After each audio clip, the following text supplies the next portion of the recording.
This week, instead of reviewing terms, we're going to apply them to a few poems from your readings over the last few weeks, with a little help from John Green.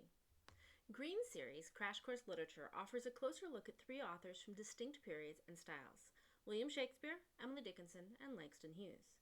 Shakespeare, who we've talked about a bit before, is probably best known for his plays, one of which we'll be reading soon, but he was also a prolific poet and a master of the English sonnet. Dickinson is an American poet who didn't become known until after her death in 1886. During her life, she was largely a recluse, but her distinct poetic style captured something new that was happening in American literature during the mid to late 1800s. Her non-traditional structure and interest in everyday rather than epic topics gave her a distinct voice. Much like contemporary Walt Whitman, whom you can sample on page 436, she captured a moment in the American psyche. Hughes, too, captured a moment in American literature as a representative of the Harlem Renaissance. Where Dickinson spoke to the disruption of upper-class white America in the time surrounding the Civil War, Hughes spoke specifically about the black experience from the Roaring Twenties to the Civil Rights Movement of the 1960s.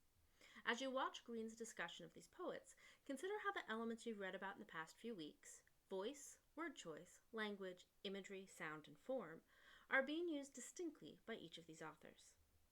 While Green is drawing on the life of the poets and the specific features of the poems to analyze them, your discussion board this week will give you a chance to explore poetry in a different way: reader response criticism. This is a type of literary interpretation that disregards the author's intent entirely. The theory here is that poems don't have meaning until they are read, so you, not the author, are responsible for making the meaning of the text by interpreting through your own experience and perspective. There are truly no wrong answers here. Just think about what the poem means or says in the context of your own life and the world that you live in. As always, you have your reading journal where you can explore the poems in any way you want, or even write your own. Your second writing project is also posted, and just like the first, you'll have 3 weeks to work on it. This week, start with a writing exercise to help build ideas. Next week, you'll need to send a draft to the tutoring center, and the final project will be due the week after. You have the same 3 options as last time: creative, analysis, and research. But whichever one you chose for project 1, you cannot do again. So pick from the 2 you have left, and remember that whichever one you don't do for our poetry unit, you'll have to do when we start reading plays in the final unit, drama. As always, ask for help if you need it. Happy reading and writing this week.